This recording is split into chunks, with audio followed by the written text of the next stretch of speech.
une joie et un grand honneur de le recevoir pour la première fois. Il est très rare dans les médias. Voici Francis Cabrel.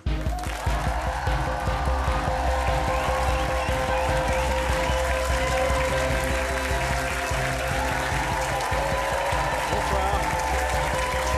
Bonsoir, bienvenue, je vous en prie.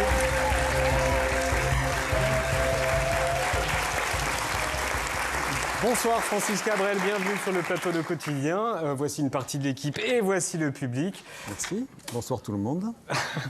Francis Cabrel, 70 ans dans un mois et demi, Ouais. Légende française, auteur, compositeur, interprète, né à Agen, grandi non loin dans le village d'Astafort. C'est ça. Astafort ou Même Astafort? sans le thé. Sans le thé, Astafort. Parents d'origine italienne, mère caissière, père ouvrier, enfant rêveur et pas bavard, qui un jour croise une guitare et ne la lâche plus. Rencontre avec Mariette Dargeau, alias Petite Marie. En 70, dans un bal de village, Petite Marie qui deviendra votre femme et la mère de vos 3 filles. Vainqueur du concours de la chanson Sud Radio en 74, vous avez alors 21 ans. Et votre carrière, elle est lancée. Vous restez le second plus grand vendeur de l'histoire de la musique francophone avec Samedi soir sur la Terre. La première, c'est Céline Dion, avec qui vous avez chanté aussi. Signe particulier numéro 1, vit toujours à Astafort dans le Lot-et-Garonne. Signe particulier numéro 2, travaille avec l'une de ses filles. Elle s'appelle Aurélie et elle sera avec nous dans un instant. Est-ce que ça va ou est-ce que vous voulez rajouter quelque chose ou est-ce que vous voulez enlever quelque chose? Non, tout est dit. J'ai plus rien à rajouter. Déjà à l'époque, vous n'étiez pas bavard. Non, mais j'ai quand même fait quelques progrès, vous allez voir. Ah Je répondais par oui ou par non au début. Et là, après j'argumente un petit peu plus. Alors depuis des semaines, il y a toute l'équipe de Quotidien qui est survoltée. Francis Cabrel vient dans l'émission, on ne l'a jamais reçu, c'est l'excitation. Est-ce que vous vous rendez compte de l'excitation? Là, comme ça, non.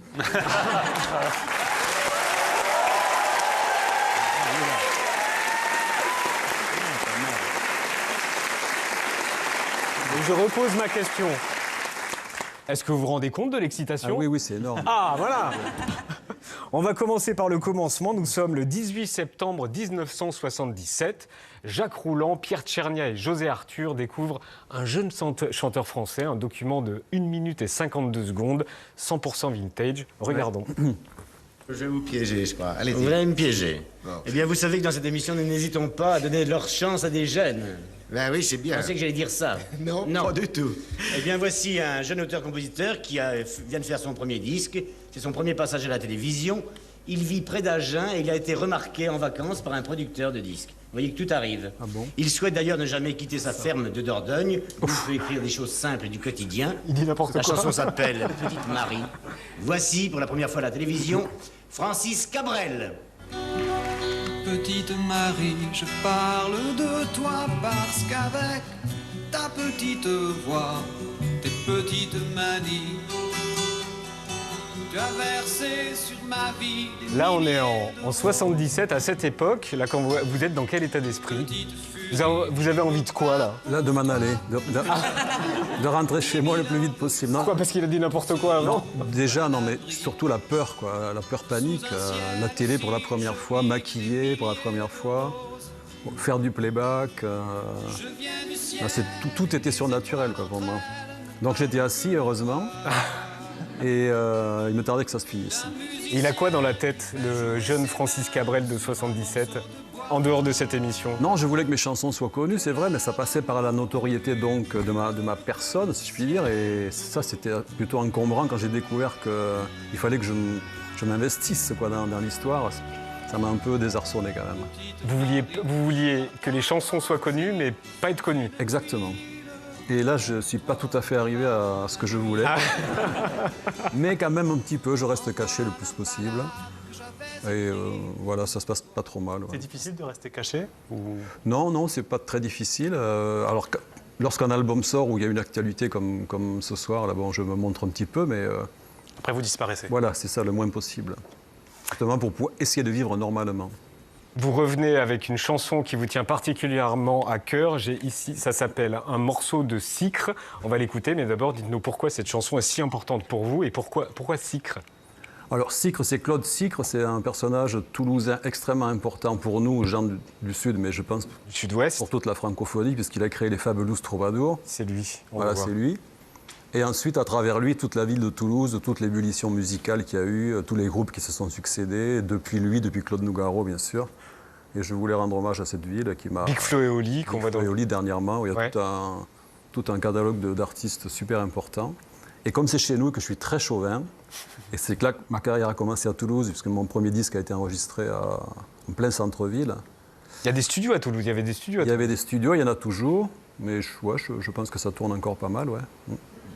On regarde Voilà. quelques images d'un morceau de Sicre. Le single sort le 13 octobre et ça s'appelle Une exclusivité.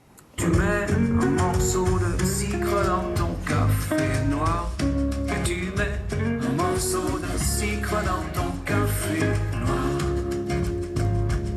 Allez, chante, chante, ville ardente, bouge, ville noire et rouge, ville où les motivés vivent, ville où les clodes se suivent, ville fleuve, ville flamme, ville où flot et où l'islam, ville debout, ville fière, ville qui a tout pour faire une capitale. Là, on voit des images du making-of. C'est vous qui réalisez le clip? J'ai donné l'idée principale, mais c'est pas moi qui réalise. Non, ce sont les frères Inigo, des gens d'Agen. Tout est fait dans la Genève. Ma fille elle habite à 500 mètres de chez moi. Elle distribue À Stafford. l'objet, ouais. Les frères Inigo sont d'Agen. La chanson parle de Toulouse, voilà. Tout va bien. Tout va bien. Et vous allez éditer une édition numérotée à 4000 exemplaires. Moi, j'en ai un. C'est un vrai 45 tours. Et l'artiste qui a réalisé la pochette, quel est son nom? Bah, c'est un petit jeune. Dans le Il dessin, s'appelle Francis ouais, c'est ça. Cabrel. C'est ça. C'est un des dessins que quand je rate, je fais un gros pigeon devant, comme ça. Ça représente quoi? C'est à Stafford? C'est le paysage que je devrais voir de ma fenêtre. On a rajouté des petites maisons dans la vallée, mais sinon, voilà, c'est la campagne autour de chez moi. J'ai toutes les paroles de la chanson ici. Hop. Après, vous la connaissez, j'imagine. Oui. Quel extrait vous souhaiteriez lire? Ici, tous les ballons sont ovales et n'importe qui dans la foule aura toujours dans sa malle un cochonnet et des moules et des boules. C'est une terre qui nous fabrique, on grandit dans son miroir. Vous parlez de rugby.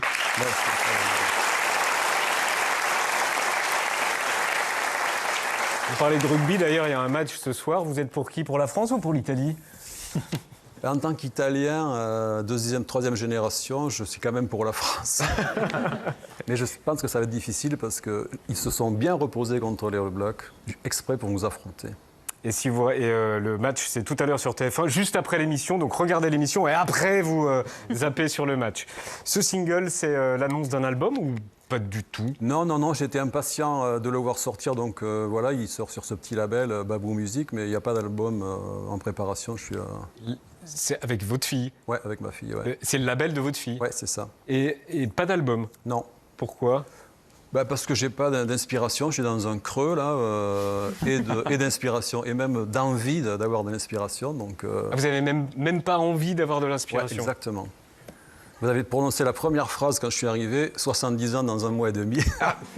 Donc ça, j'attends que ça passe, je vais voir la douleur que ça procure. Et après, si je m'y remets, on verra. Vous pensez à l'âge souvent? Quand il y a des dates comme ça, assez marquantes, les dizaines en général, oui, ça fait un petit... ça remue, quoi. Puis bon. C'est possible qu'il n'y ait plus d'album de Francis Cabrel? Je ne peux pas dire ça, mais peut-être un encore. Voilà, si l'inspiration revient, ouais, peut-être un. C'est quand même beaucoup de travail. Mais il vous faut quoi? Il vous faut Vous quoi avez pour... l'air serein face au manque d'inspiration? Enfin, ça Mais non, je suis serein parce que ça fait 40 ans que je fais ce métier. Voilà. J'ai adoré, bien sûr, j'adore toujours ça. Je joue de la guitare tous les matins, ça m'enchante, mais je ne cours pas après forcément la chanson qui va passer absolument à la radio. Mon répertoire me convient, je dirais, jusqu'à maintenant. Donc, mes concerts se passent bien. Disons, c'est sporadique, quoi. Je ne suis pas tout le temps sur scène, heureusement, mais ça me va comme ça.